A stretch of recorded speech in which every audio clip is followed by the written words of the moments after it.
Hello students, welcome back in this session of elective accounting. In our yesterday session of elective accounting, we completed with the unit number 1, that is voyage account. So now from today we are starting with the unit number 2 of your syllabus, that is accounts of sale under the installment system. Students, in the last semester, that is BCom semester 1, we studied one unit. આપણે એક unit છે એ study કરેલા હતા. And the unit was accounts of sale under the hire purchase system. Hire purchase no unit A study કરેલું હતું last unit, right? કે જેમાં number of methods કેટલી હતી? 7. આ એ જ યુનિટ છે, but A higher purchase system હતી, જ્યારે આ કઈ સિસ્ટમ છે? Installment system.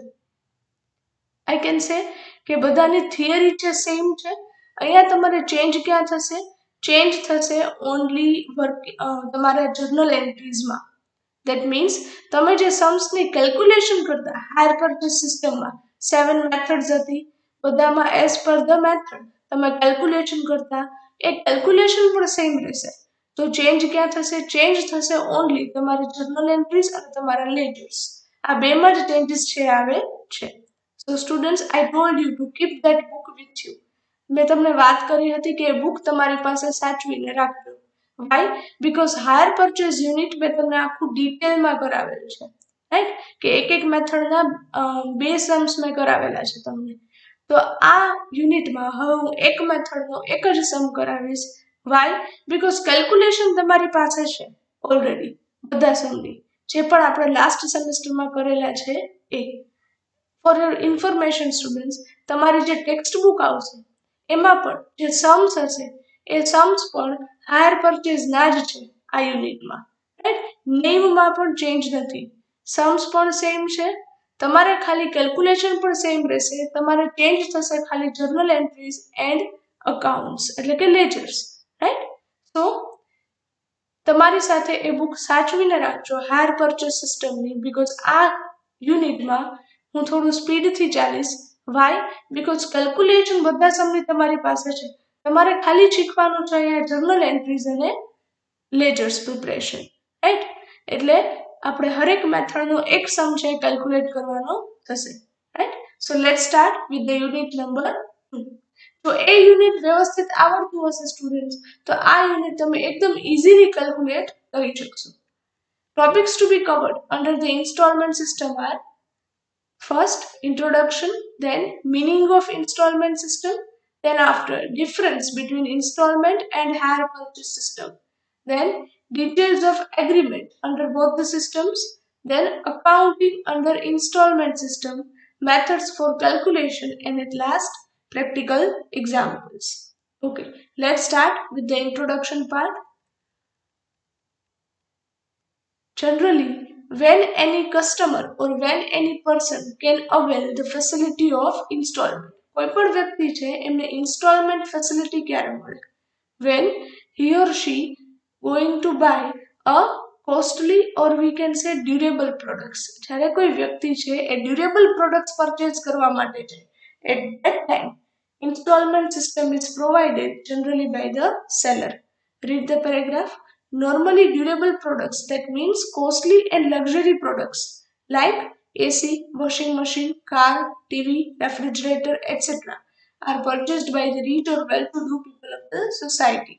Generally, middle class or lower income people do not have the ability to purchase all such articles. Students, આ જે બધી ડ્યુરેબલ પ્રોડક્ટ છે એ જનરલી richer class people છે એ easily purchase કરી શકે, but for the middle class or we can say lower income people, it is somewhat difficult. And generally, this facility is available for these people. આ facility કોના માટે છે? આવા લોકો માટે છે કે જે લોકો ઇમિડિયેટ પૂરેપૂરું પેમેન્ટ એ કેશમાં નથી કરી શકતા, એમને માટે સેલર ઇન્સ્ટોલમેન્ટ કે પછી હાયર પરચેઝ ફેસિલિટી છે એ પ્રોવાઈડ કરે છે. And that's why facility of installment and hire purchase are given by sellers to sell more. In such method, the whole purchase price of the article means asset, is not paid by the buyer immediately. આ મેથડમાં શું છે કે કોઈ પણ બાયર છે, પરચેઝર છે, એ પ્રોડક્ટની પરચેસ પ્રાઇસ ત્યારે ને ત્યારે પૂરી પે નથી કરતા, but whole amount is paid in monthly, quarterly, half yearly installment. પણ એ અમાઉન્ટ છે એ ધીમે ધીમે ઇન્સ્ટોલમેન્ટમાં એ પે કરે છે. પછી ઇન્સ્ટોલમેન્ટ મંથલી હોય, ક્વાર્ટરલી હોય કે હાફ યરલી હોય. આ ખ્યાલ આવે છે સ્ટુડન્ટ્સ? આ ઇન્ટ્રોડક્શન, આ થિયરી એ બધી તમે લાસ્ટ સેમેસ્ટરમાં સ્ટડી કરેલ છે, એટલે એ જ છે students. Next, meaning of installment system. Here both the meaning are given. First one is of installment system meaning and the second one is hire purchase system meaning. So you can compare both the system and find out the difference, right? Okay, first one is under the installment system, when article is sold. Article means product. જ્યારે તમે product cell કરો છો installment system પ્રમાણે, both possession and ownership of the property are transferred to the buyer immediately after the paying the down payment. તમે ત્યારે ને ત્યારે possession means એ જે પ્રોડક્ટ છે એ તમારાથી બાયર તરફ એટલે કે પરચેઝરને સોંપી દો છો. પોઝેશન ત્યારે ને ત્યારે આપી દો છો, પ્રોડક્ટ ત્યારે ને ત્યારે ટ્રાન્સફર કરી દો છો. And ownership of the property are also transferred. અને જે પ્રોડક્ટની ઓનરશિપ છે, માલિકી છે, એ પણ તમે ત્યારે ને ત્યારે બાયરને ટ્રાન્સફર કરો છો after the paying of down payment. Down payment pay કરે કોઈ પણ બાયર એટલે તરત જ તમે એ પ્રોડક્ટનું પોઝેશન અને ઓનરશિપ બંને ટ્રાન્સફર કરો છો, right? If the seller fails to pay any installment, okay, અહીંયા change કરજો, not sellers, if the buyer. If the buyer fails to pay any installment, then the seller can't take the article back. જો buyer કોઈ installment pay નથી કરતા, right? તો seller પાસે એ product પાછી લેવાનો રાઈટ છે નહીં. Then what he can do? તો seller કરી શું શકે? Because he already becomes the owner. એવું કેમ? તો કે બાયર છે એને તમે ઓનરશિપ ટ્રાન્સફર કરી દીધી છે ઇન્સ્ટોલમેન્ટ સિસ્ટમમાં, એટલે ફરી પાછી પ્રોડક્ટ છે એ લઈ શકે નહીં. But in that case the seller has the right to sue the buyer for the recovering unpaid amount. But seller પાસે અધિકાર છે, એ રાઇટ છે કે બાયર પર સ્યુ મીન્સ કેસ કરી શકે, રાઈટ? કેસ કરી શકે અને જે અનપેડ અમાઉન્ટ છે એ એમની પાસેથી રિકવર કરી શકે. હા, સેલર છે એ ખાલી કેસ જ કરી શકશે, બટ આર્ટિકલ છે એ પાછો લઈ શકશે નહીં. Next is higher purchase system. હવે આ બંને વચ્ચેનો ડિફરન્સ શું છે સ્ટુડન્ટ્સ, આ તમે રીડ કરશો એટલે આઈડિયા આવી જશે. When article is sold, only possession of the property is given, but the ownership of the article is not transferred to the buyer immediately. જ્યારે હાયર પરચેસ સિસ્ટમમાં શું છે, તમે ખાલી પોઝેશન આપો છો. ધેટ મીન્સ તમારી જે પ્રોડક્ટ છે એ તમારાથી બાયર તરફ ટ્રાન્સફર કરો છો, પ્રોડક્ટ આપો છો, પોઝેશન આપો છો, એની ઓનરશિપ છે એ હજી તમે ટ્રાન્સફર કરતા નથી. તો એ ક્યારે થાય? તો ownership transferred only after the payment of last installment. કે જ્યારે બાયર લાસ્ટ ઇન્સ્ટોલમેન્ટ પે કરે ત્યારે જ ઓનરશિપ છે ટ્રાન્સફર કરવામાં આવે. If the buyer is not able to pay any further installment, then the seller has the right to take away the article from the buyer. Finally, when all installments are paid, the buyer becomes the owner of the property. Right? In short, installment system છે ત્યારે બંને ownership અને possession બંને transfer કરો છો અને ownership transfer થઈ જાય છે એટલે જો બાયર કોઈ ઇન્સ્ટોલમેન્ટ પે ન કરે તો સેલર પાસે એ રાઈટ નથી કે પ્રોડક્ટ પાછી લઈ શકે, બટ એ બાયર પર સ્યુ કેસ ફાઇલ કરી શકે અને પોતાના અનપેડ અમાઉન્ટ છે રિકવર કરી શકે. જ્યારે હાયર પરચેસ સિસ્ટમમાં only possession is given, ownership is not given. Ownership ક્યારે આપે? Only after the payment of last installment. અને જો કોઈ ઇન્સ્ટોલમેન્ટ પે નથી કરતા buyer, then the seller has the right to take the asset back. તો seller પાસે right છે કે એમની જે અસેટ છે, પ્રોડક્ટ છે એ પાછી લેવી, રાઈટ? અને એ ક્યારે આપવામાં આવે? જ્યારે બધા ઇન્સ્ટોલમેન્ટ પે થઈ જાય ત્યારે. I hope students the meaning of installment system is now clear to you, right? Now here I have written the difference between installment and hire purchase system. બંને સિસ્ટમ વચ્ચેનો ડિફરન્સ છે શું છે, right? Here certain points are given. First one is ownership. ચલો ટેલ મી students, તમારે જ કહેવાનું છે. ઇન્સ્ટોલમેન્ટ સિસ્ટમ હોય એમાં ઓનરશિપ ટ્રાન્સફર કરો છો? યસ. ક્યારે? After signing the contract and giving the down payment. જો કોન્ટ્રાક્ટ સાઇન કરો અને ડાઉન પેમેન્ટ આપો એટલે તરત જ ઓનરશિપ એ તમારા પર ટ્રાન્સફર કરવામાં આવે.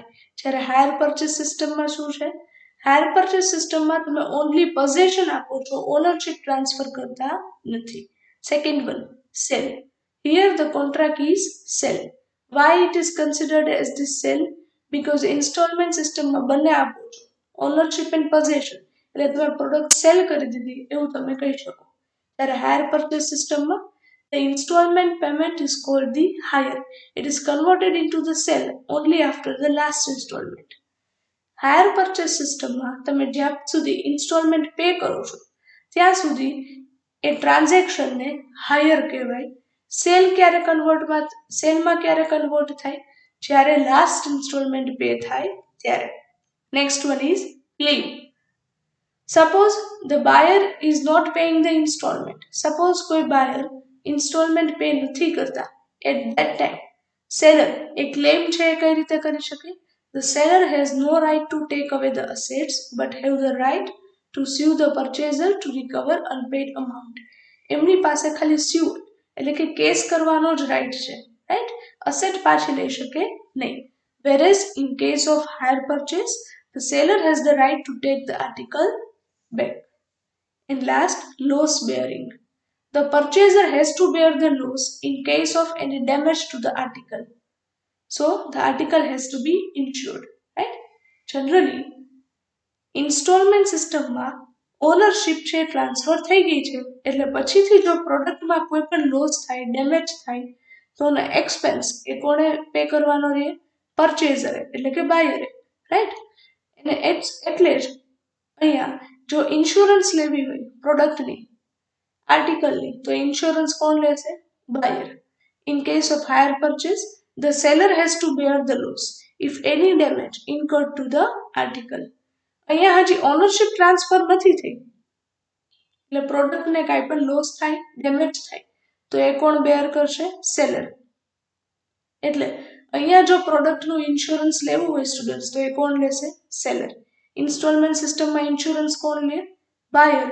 જ્યારે હાયર પરચેઝમાં સેલર. ચલો અહીં સુધી ક્લિયર થાય છે? આ સમજાય છે students, right? Okay, now next topic is details of agreement under both the system. બંને સિસ્ટમ હોય, હાયર પરચેઝ હોય કે ઇન્સ્ટોલમેન્ટ, બંનેમાં ડિટેલ્સ કઈ હશે એટલે કે પોઈન્ટ્સ ક્યાં કવર થશે? આ બધા પોઈન્ટ્સ તમે સ્ટડી કરેલ છે. First one is cash price. Cash price means purchase price of the product or we can say cost price of the product, right? પ્રોડક્ટની જે મૂળ કિંમત છે એને તમે શું કહો છો? Cash price. Read the point. This is the purchase price of the article which is payable if the full payment is made. જો તમે ફૂલ પેમેન્ટ ત્યારે ને ત્યારે કરો સ્ટુડન્ટ્સ, રાઈટ? કેશમાં બધું પેમેન્ટ ત્યારે ને ત્યારે કરો ત્યારે જે પ્રાઇસ તમે પે કરતા હોય એ પ્રાઇસ કઈ છે? Cash price. Second one is down payment. This is the amount paid at the time of signing the contract or agreement. Here the possession of the article has been passed to the buyer. આ શું છે? While signing the contract or signing the agreement, તમે at a time જે payment કરો છો, right? એ payment કયું છે? Down payment, right? એટલે તરત જ તમને પોઝેશન, અને અહીંયા હવે આપણે ઇન્સ્ટોલમેન્ટ સિસ્ટમ સ્ટડી કરીએ છીએ એટલે તમે લખી શકશો ઓનરશિપ. બંને છે એ ટ્રાન્સફર કરી શકશો. ચલો આ ખ્યાલ આવે છે સ્ટુડન્ટ્સ? આ સમજાય છે, right? Down payment means while signing the contract, whatever amount is paid by the buyer is called the down payment. Next, contract price. Contract price means what? This is the total amount payable by the buyer under the system. This includes the down payment and all installments. Students, very important. તમને ખ્યાલ છે કે જ્યારે તમે કોઈ પણ product installment system કે higher પરચેસથી લ્યો છો ત્યારે ઇન્સ્ટોલમેન્ટની સાથે તમારે ઇન્ટરેસ્ટ પણ પે કરવાનું છે, રાઈટ? એટલે કોન્ટ્રાક્ટ પ્રાઇસ એટલે શું? તમારું ડાઉન પેમેન્ટ પ્લસ ઓલ ઇન્સ્ટોલમેન્ટ્સ, અને ઇન્સ્ટોલમેન્ટમાં ઇન્ક્લુડેડ શું હોય? ઇન્ટરેસ્ટ. આ સમજાય છે? એટલે કોન્ટ્રાક્ટ પ્રાઇસ છે એ કેશ પ્રાઇસ કરતા કેવી હશે? વધારે. કોન્ટ્રાક્ટ પ્રાઇસ એ કેશ પ્રાઇસથી ઓલવેઝ વધુ હશે. Why? Because cash price means original price, purchase price. ત્યારે કોન્ટ્રાક્ટ પ્રાઇસ મીન્સ એમાં ઇન્ટરેસ્ટ પણ ઇન્ક્લુડેડ હશે installment. Okay, contract price find out કરવાની બે ફોર્મ્યુલાઝ છે. First one, contract price equals to down payment plus all installment. All installment એટલે એમાં interest પણ આવી જાય. Or contract price equals to cash price, પ્રોડક્ટની પરચેસ પ્રાઇસ પ્લસ ઇન્ટરેસ્ટ. આ બંને રીતે તમે કોઈ પણ કોન્ટ્રાક્ટ પ્રાઇસ છે ફાઇન્ડ આઉટ કરી શકો. Next term is interest rate. It is the rate of interest charged by the seller on the unpaid balance of the cash price. આ શું છે? Amount of interest charged by the vendor or charged by the seller. શેના ઉપર charge કરે? Seller interest. જે પણ amount ચૂકવવાના બાકી છે પરચેઝર તરફથી, એમના ઉપર ઇન્ટરેસ્ટ છે ચાર્જ કરવામાં આવે. And last, other terms and conditions.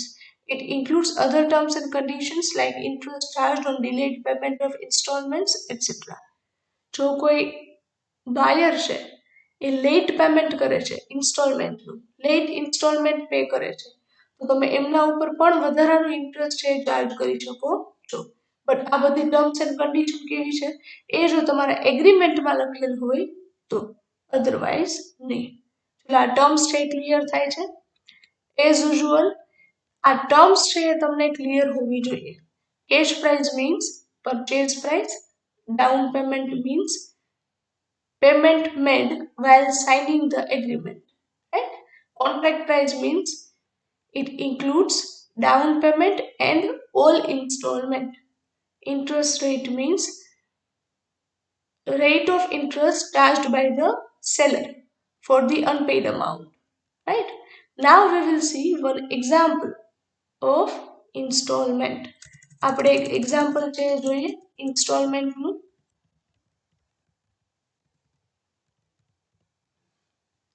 Tina purchased one car from ABC Limited. Tina છે એક કાર પરચેસ કરે છે. The cash price of the car is rupees 5 lakh. Cash price means purchase price. Original price કેટલી છે કારની? 5 lakhs. Payment of rupees 1 lakh is done at the time of signing the agreement. Agreement sign કરતી વખતે payment કરે છે 1 lakh. આ શું છે? Down payment. And remaining cash price is paid in 4 equal annual installment of rupees 1,10,000. જ્યારે remaining જે cache price છે એ કઈ રીતે પે થાય છે? તો કે 4 equal installment, 4 annual installment pay કરે છે ટીના. હરેક ઇન્સ્ટોલમેન્ટની પ્રાઇસ શું છે? 1,10,000.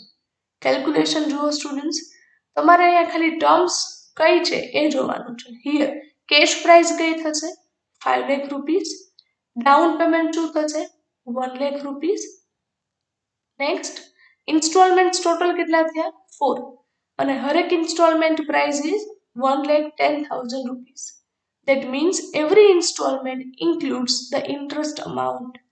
Contract price કેટલી થાય students? Here you can see contract price is down payment plus all installment. Down payment આપેલ છે 1 lakh, all installment આ બધાનો ટોટલ કરો. The total will come 4,40,000 rupees. So contract price will come 5,40,000 rupees. So this is your contract price. Students, હવે તમે compare કરો. Contract price છે 5,40,000 means આ અમાઉન્ટ બાયર છે એ પે કરે છે ટોટલ સેલરને, રાઈટ? જ્યારે ઓરિજિનલ પ્રાઇસ કેટલી હતી? 5 લાખ રૂપીસ. તો આમાં 40,000 40,000 છે એ વધારાનું શું પે કરે છે બાયર? ઇન્ટરેસ્ટ. કેમ? તો કે ઇન્સ્ટોલમેન્ટથી પરચેસ કરે છે એટલા માટે. ચલો આ ક્લિયર થાય છે સ્ટુડન્ટ્સ? આ સમજાય છે, right?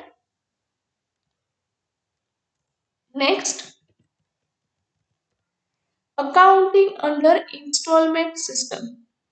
There are two parties in selling of any articles. Buyer or purchaser and second one is seller. એક વ્યક્તિ કે જે પ્રોડક્ટ પરચેસ કરે છે જેને આપણે શું કહીએ છીએ hirer. Hirer means purchaser and second one is seller. Seller means vendor.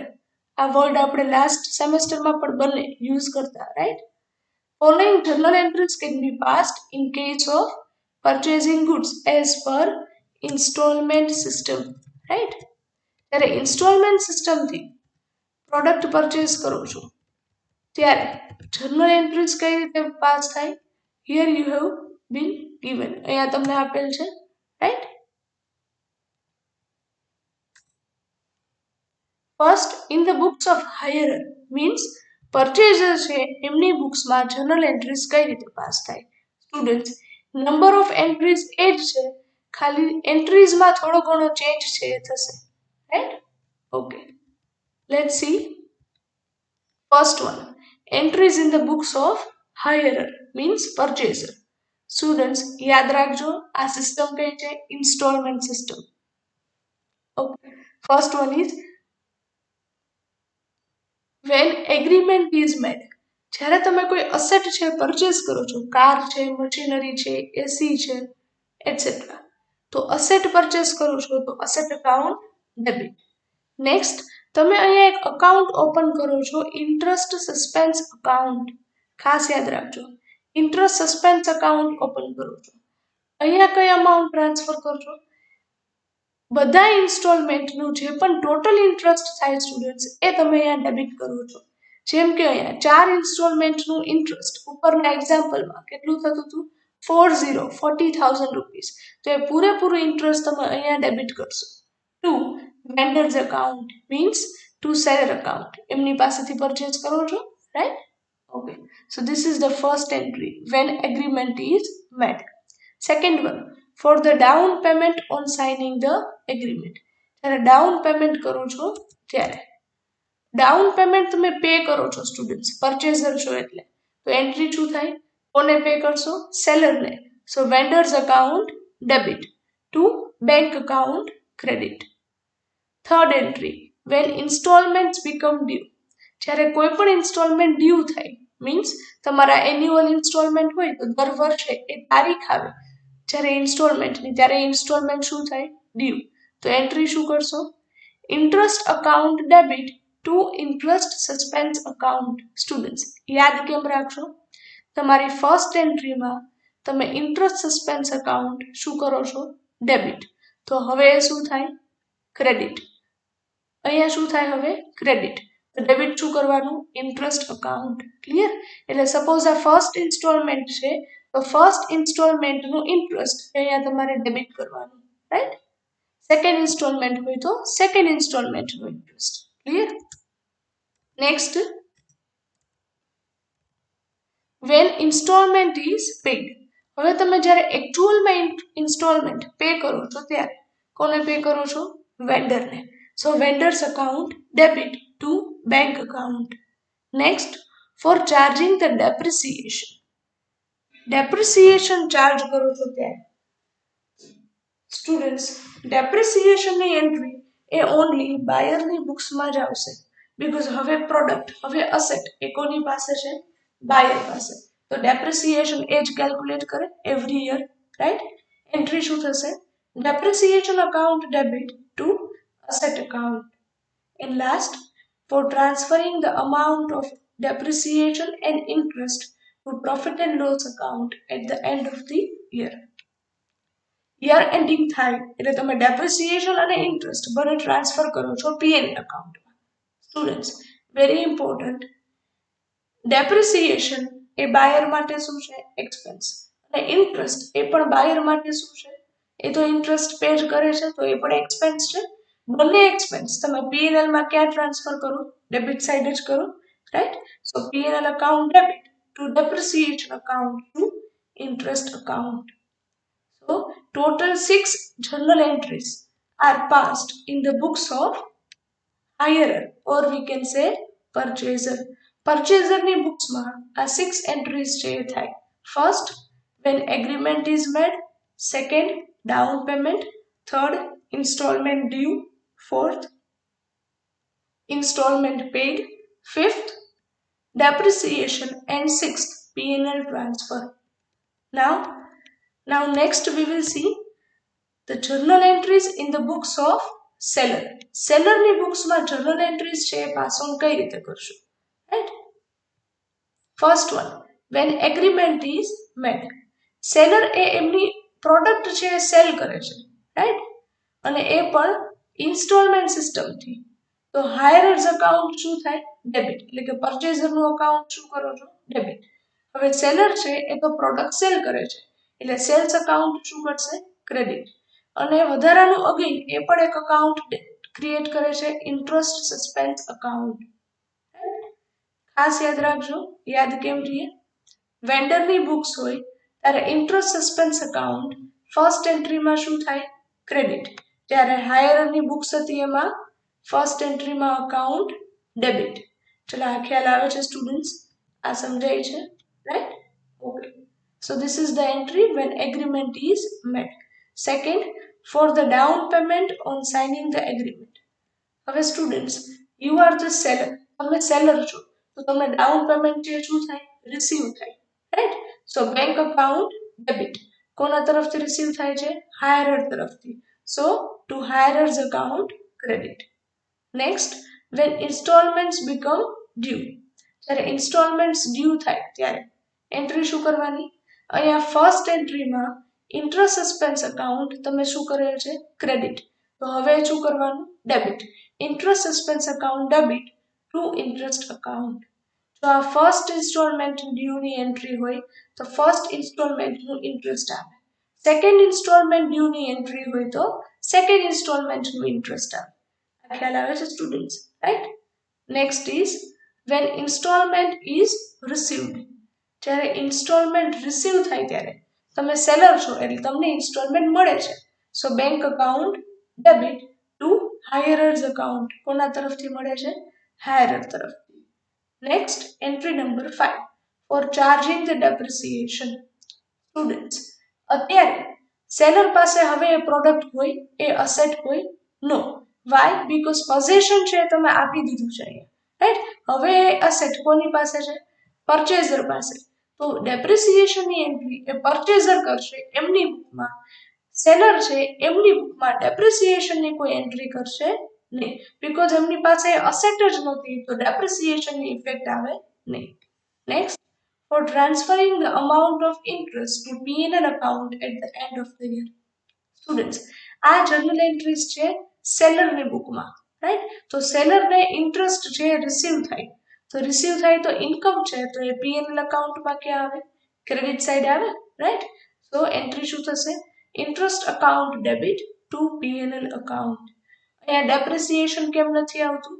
Because ડેપ્રિસિએશનની entry જ ન આવે સેલરની બુક્સમાં, તો એ અકાઉન્ટ પણ અહીંયા ક્લોઝ થાય નહીં. એટલે અહીંયા P&L માં એક જ ટ્રાન્સફર થશે, ઇન્ટરેસ્ટ અકાઉન્ટ. ચલો ક્લિયર થાય છે સ્ટુડન્ટ્સ? આ સમજાય છે? ધેટ મીન્સ પરચેઝરની બુક્સમાં ટોટલ 6 એન્ટ્રીઝ એન્ડ વેન્ડરની બુક્સમાં total 5 entries. Clear with this, right? Now next is methods for calculation.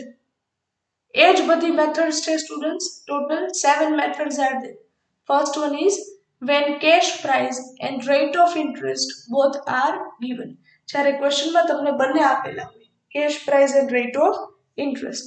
Second one, when interest is not included in the amount of installment. જ્યારે તમારા ઇન્સ્ટોલમેન્ટમાં ઇન્ટરેસ્ટ છે એ ઇન્ક્લુડેડ ન હોય, એ કઈ છે method? Method number 2. Next, when cash price is not given. Students, અહીંયા જો first મેથડમાં બંને છે, cash price and rate of interest, right? Third method શું થઈ? when cash price is not given. cash price એક નથી, rate of interest છે. ફોર્થ મેથડ શું છે? હવે rate of interest ન હોય, when rate of interest is not given. Fifth method, when cash price and rate of interest both are not given. બંને નથી, right? Next, finding out cash price from annuity table. And last, calculation of reserve for after sales service, right? આ બધી methods છે આપણે અહીંયા પણ study કરવાની થશે, રાઈટ?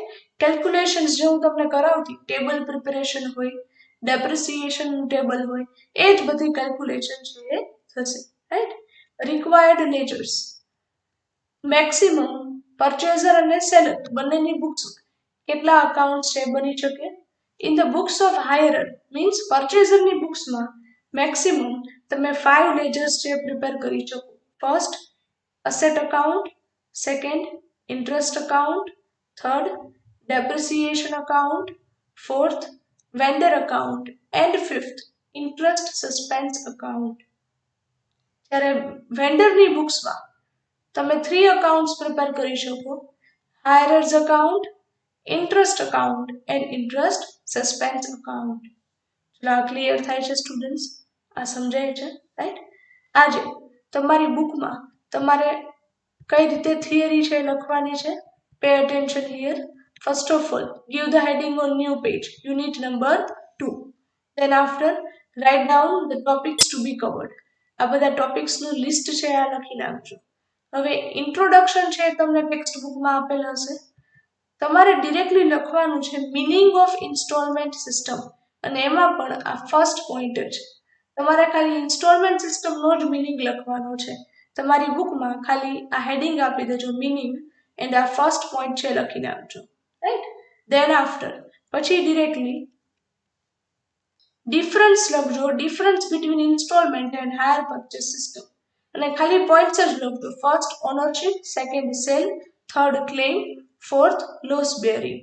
આ ડિટેલ છે લખવાની રિક્વાયરમેન્ટ નથી. વાય? તો કે ઓલરેડી તમને ટેક્સ્ટ બુકમાં આપેલ છે એટલા માટે, રાઈટ. નેક્સ્ટ હવે તમે લખો છો details of agreement under both the system. આ તમારે ઇન ડિટેલ લખવાનો છે ટોપિક, એટલે તમારી બુકમાં આ ટોપિક વ્યવસ્થિત રીતે આ જ રીતે લખી નાખજો, રાઈટ. નેક્સ્ટ એક્ઝામ્પલ લખવાની રિક્વાયરમેન્ટ નથી. ડિરેક્ટલી હવે તમે શું સ્ટાર્ટ કરશો? અકાઉન્ટિંગ અંડર ઇન્સ્ટોલમેન્ટ સિસ્ટમ, અને અહીંથી છે લખવાનું સ્ટાર્ટ કરો છો, રાઈટ. બધી એન્ટ્રીઝ વ્યવસ્થિત રીતે તમારી બુકમાં એ નોટ ડાઉન કરો છો, રાઈટ. એન્ટ્રીઝ બધી લખાઈ જાય સ્ટુડન્ટ્સ, એટલે આ મેથડ્સનું લિસ્ટ લખશો અને રિક્વાયર્ડ લેજર્સ લખશો.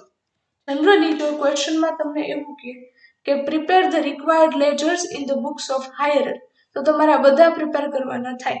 બટ જો પહેલેથી જ સ્પેસિફાય કરેલું હોય કે prepare only asset account, interest suspense account in the books of hire, તો પછી તમારે સ્પેસિફિક 3 લેજર્સ જ પ્રિપેર કરવાના થાય. સો as per the instruction given in the question તમારે લેજર્સ છે પ્રિપેર કરવાના થશે. ચલો અહીં સુધી ક્લિયર? આ સમજાય છે students? Okay. So here with this your installment system theory is completed. અહીંયા તમારા ઇન્સ્ટોલમેન્ટ સિસ્ટમની થિયરી છે એ હું કમ્પ્લીટ કરું છું. ચેન્જ ક્યાં છે students? Only in journal entries, right. Journal entries હવે ચેન્જ થઈ ગઈ છે, હાયર પરચેઝ જેવી છે નહીં. એટલે જર્નલ એન્ટ્રીઝ ખાસ યાદ રાખજો. ફ્રોમ ધી નેક્સ્ટ સેશન, હવેનો જે નેક્સ્ટ સેશન હશે ત્યારથી આપણે ફર્સ્ટ મેથડના સમ્સ એ સ્ટાર્ટ કરશું, રાઈટ. એટલે ત્યાં સુધીમાં તમારી બુકમાં આ થિયરી અને બધી એન્ટ્રીઝ એ લખીને તૈયાર હોવી જોઈએ, right. So here with this we are ending up our this session. Thank you very much and have a nice day.